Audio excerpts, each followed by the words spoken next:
दोस्तों नमस्कार। बुद्धि विहार यूट्यूब चैनल में आपका स्वागत है। मैं नवीन कुमार आज मुगल वंश से संबंधित कुछ प्रश्नों को लेकर आपके समक्ष उपस्थित हुए हैं।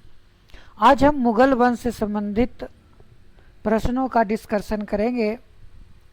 तो चलिए समय ना गंवाते हुए हम अपना क्वेश्चन स्टार्ट करते हैं।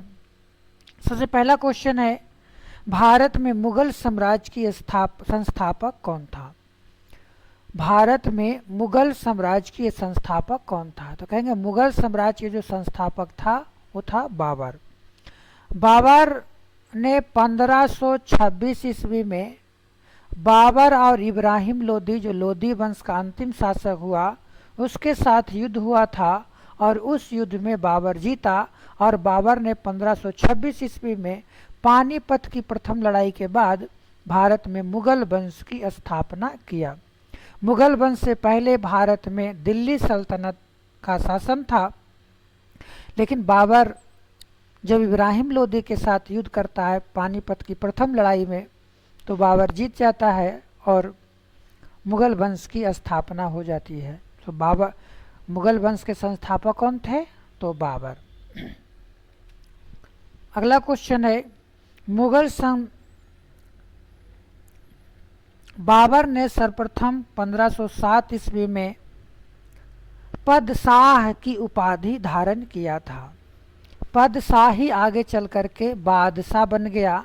तो कह रहा है कि बाबर ने सर्वप्रथम 1507 ईस्वी में पदशाही की पदवी धारण की थी। ये आपको क्वेश्चन यूपीपीसीएस 2015 में पूछा गया क्वेश्चन है। तो इसका आंसर होगा, उसने काबुल विजय के दौरान बाद उसने पदशाही की स्थापना किया, पदवी धारण किया था। पदशाही का मतलब हो गया बादशाह। बादशाह, तो बादशाह का पद पहली बार बाबर ने कब धारण किया? तो काबुल विजय के बाद।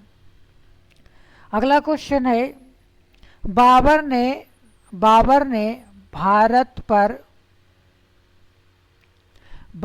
भारत पर किस वर्ष आक्रमण किया था?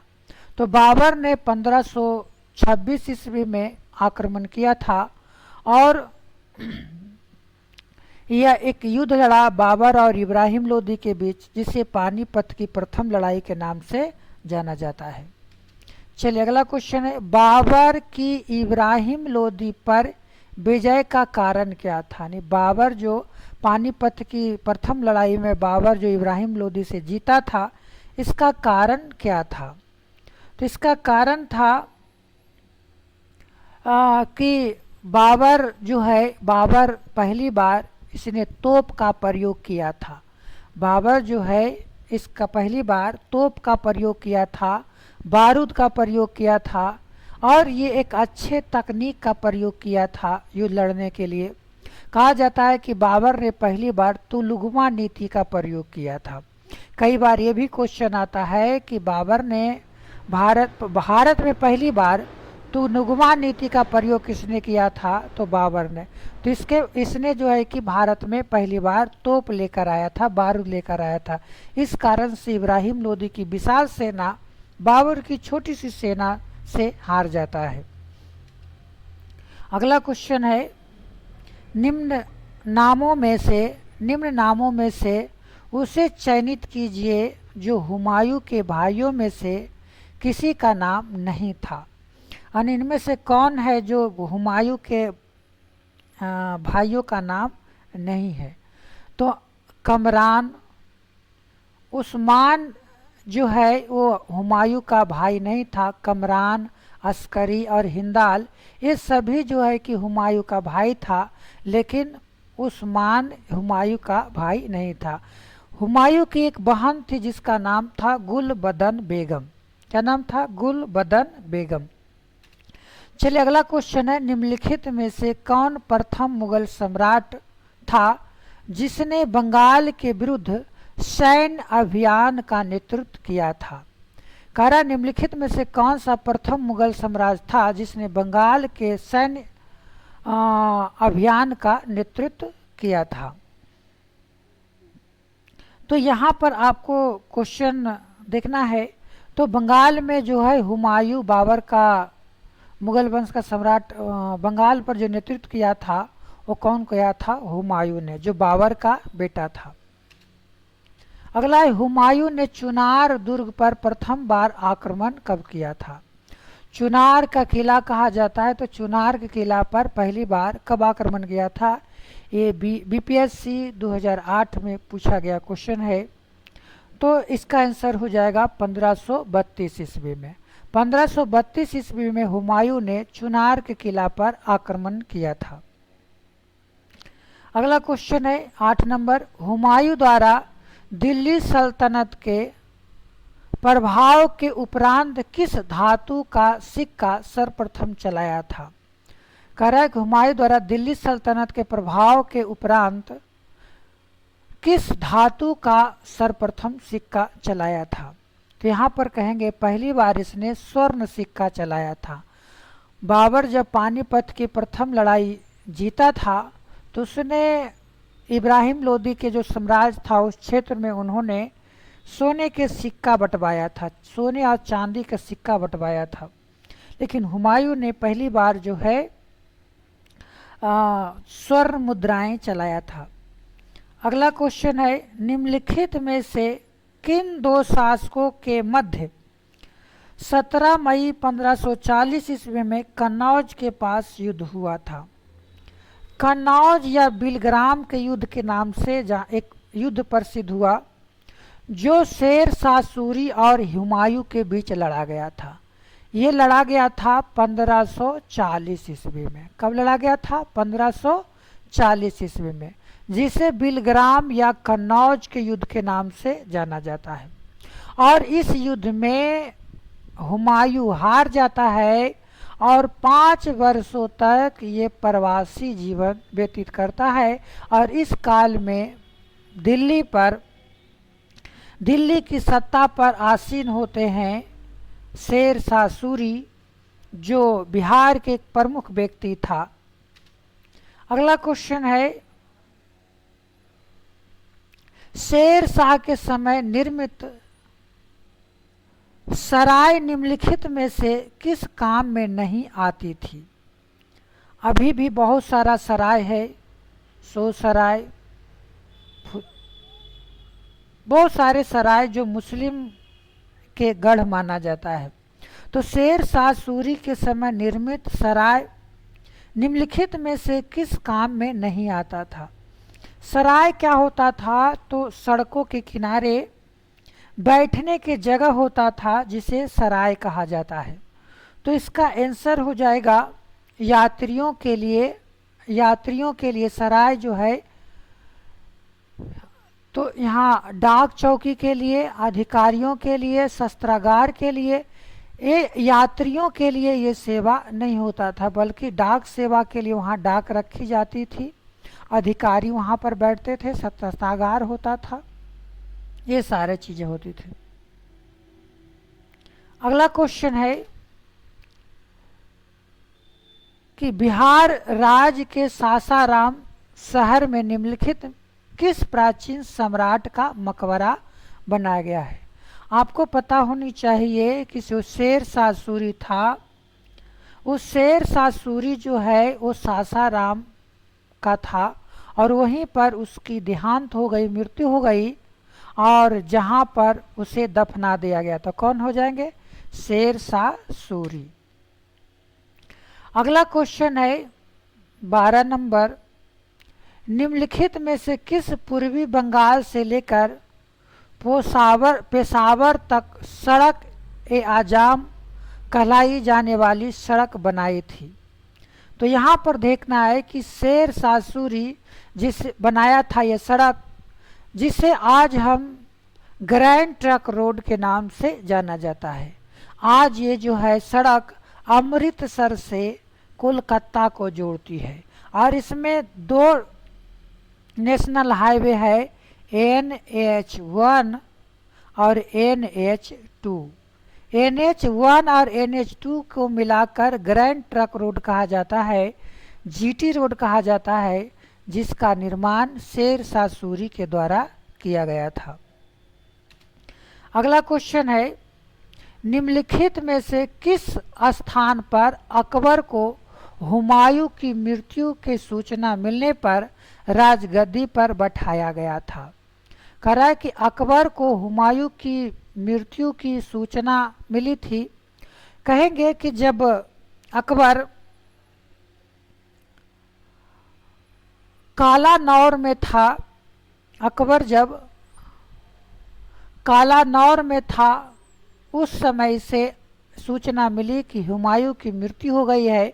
और हुमायूं की मृत्यु जो हुआ था, एक पुस्तकालय था दिन पनाह भवन, उसकी सीढ़ियों से गिरने से इसकी मृत्यु हो गई थी। तो कालानौर में उस समय था। और उसी समय बैरब खां ने, जो अकबर का संरक्षक था, उसने आयटे की सिंहासन बनाकर उसे बादशाह घोषित किया था। अगला क्वेश्चन है 14 नंबर कि अकबर बैरब खां के संरक्षण में रहा, यानी कब से कब तक बैरब खां के संरक्षण में रहा। तो इसका आंसर होगा 1556 से 1560 ईस्वी तक बैरब खां के संरक्षण में ये शासन किया था। उसके बाद बैरब खां को अकबर ने दो चॉइस दिया कि या आप मक्का हज यात्रा में चले जाएं या तो संन्यास ग्रहण कर ले। तो बैरब खां ने संन्यास ग्रहण करना सोचा, लेकिन जब वो बैरब खां मदीना जाने के लिए सोचा, हज यात्रा करने का सोचा, लेकिन जब रास्ते में जा रहा था तो पंजाब के पास गुजरात के पास इसकी हत्या कर दी गई। अगला 15 नंबर क्वेश्चन है, निम्नलिखित में से किसे अकबर ने स्वयं मारा था, यानी कौन से इसमें से कौन सा ऐसा व्यक्ति है जिसमें अकबर ने उसे स्वयं मारा था। तो अहम खां को, व्यक्ति का नाम क्या था, अहम खां को उसने स्वयं मारा था। अगला क्वेश्चन है, अकबर ने सर्वप्रथम किस राजपूताना राज से वैवाहिक संबंध स्थापित किया था, यानी कौन से ऐसे राजा था जिसके साथ उसने वैवाहिक संबंध स्थापित किया था। तो कछवाहों से उसने पहली बार वैवाहिक संबंध स्थापित किया था। उसकी पत्नी थी जोधाबाई। सॉरी, ठीक है, आगे देखो, आपको कहेंगे अगला क्वेश्चन है, राजपूताना के निम्न राज्यों में से किस एक ने अकबर की संप्रभुता स्वयं स्वीकार नहीं किया था, यानी इसमें से कौन सा ऐसा है जो स्वयं स्वीकार नहीं किया था। तो मेवाड़ के शासक राणा सांगा, सॉरी मेवाड़ का अभी राणा सांगा उस समय नहीं था, कोई और शासक था। तो मेवाड़ के शासक ने स्वयं अधीनता स्वीकार नहीं किया था। कई ऐसे राजपूत राजा था जो अकबर की स्वयं ही स्वीकार कर लिया था, अधीनता स्वीकार कर लिया था। अगला क्वेश्चन है, हल्दी घाटी का युद्ध किस वर्ष लड़ा गया था।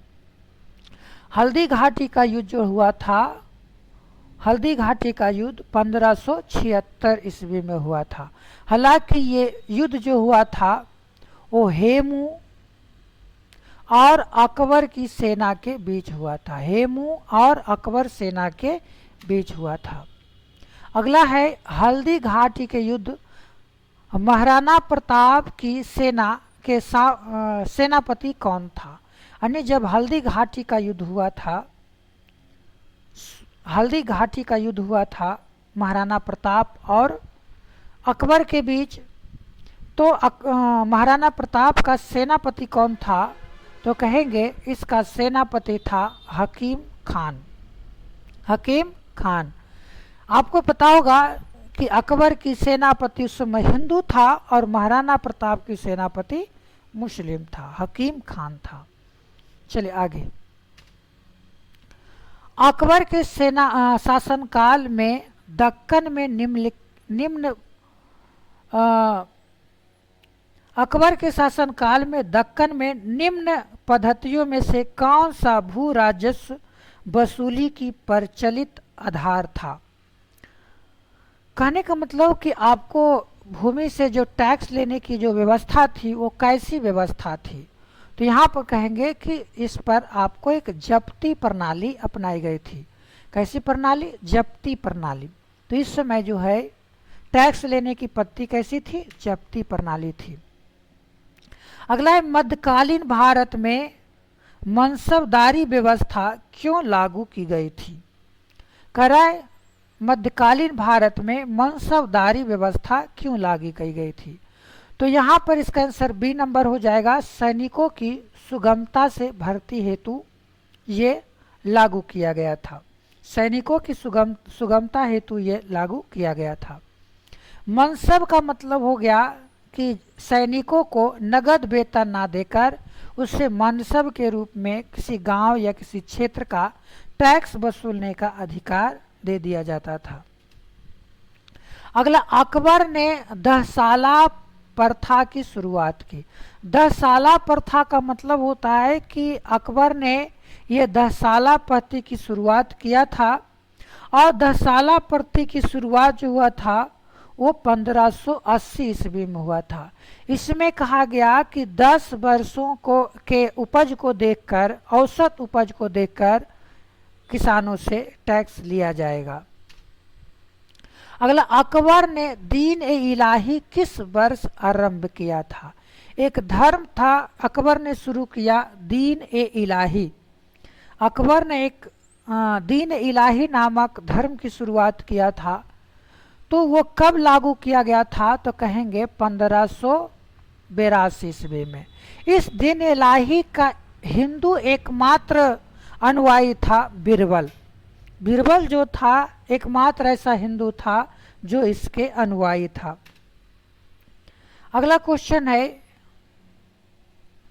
इंग्लैंड की रानी एलिजाबेथ प्रथम का समकालीन भारतीय राजा था। यानी एलिजाबेथ प्रथम जब इंग्लैंड की महारानी थी तो उस समय भारत का राजा कौन था? तो यहाँ देखना है कि इसका राजा जो था उस समय अकबर था। कौन था? अकबर था। उसके बाद अकबर के बाद जो है जहांगीर इसका शासक बनता है। अगला है, मुगल सम्राट जहांगीर ने कैप्टन हॉकिंस को किस उपाधि से सम्मानित किया था? 1608 ईस्वी में कैप्टन हॉकिंस भारत आता है और भारत में जहांगीर के दरबार में जाकर दंडवत प्रणाम करता है और जहांगीर से भारत में व्यापार करने की आज्ञा मांगता है। तो इसने कौन सी उपाधि दिया था? तो कहेंगे इंग्लिश खान की उपाधि दिया था। हॉकिंस को क्या उपाधि दिया था? इंग्लिश खान की उपाधि दिया था। अगला, जहांगीर ने थॉमस रो को कहाँ मिलने का अवसर दिया था? ये थॉमस रो भी क्या था? तो ब्रिटेन का ही व्यक्ति था। तो यहाँ पर कहेंगे कि थॉमस रो जो है वो आगरा में, उसने जहांगीर का जो दरबार था आगरा में था, तो उसने आगरा में मिलने की आग्रह किया था। अगला क्वेश्चन है 27 नंबर।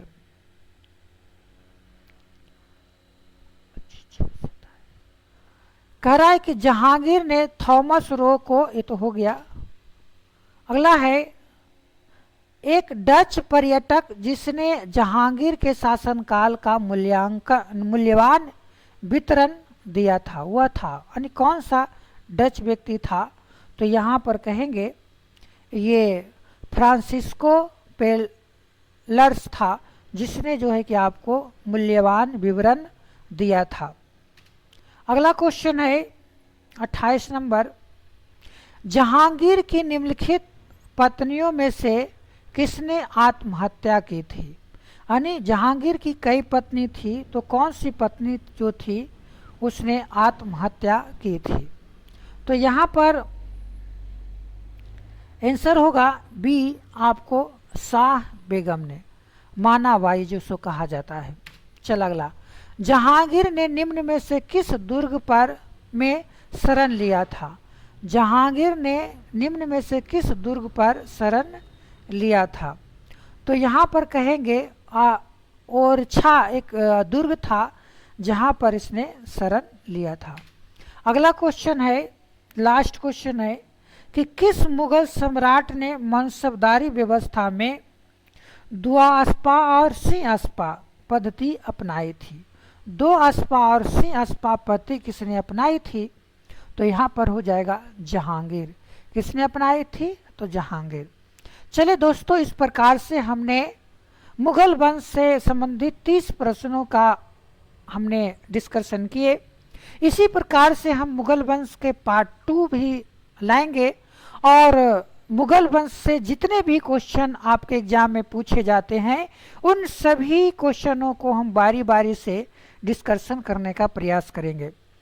यदि कोई व्यक्ति हमारे चैनल पर नया है तो प्लीज़ हमारे चैनल को सब्सक्राइब करें, बेल आइकन को दबाएं, जिससे कि हमारे तरफ से आपकी सफलता में कुछ सहयोग मिल सके। चलिए दोस्तों, आज हम अपना वीडियो यहीं समाप्त करते हैं। यहाँ तक वीडियो देखने के लिए आप सभी को धन्यवाद।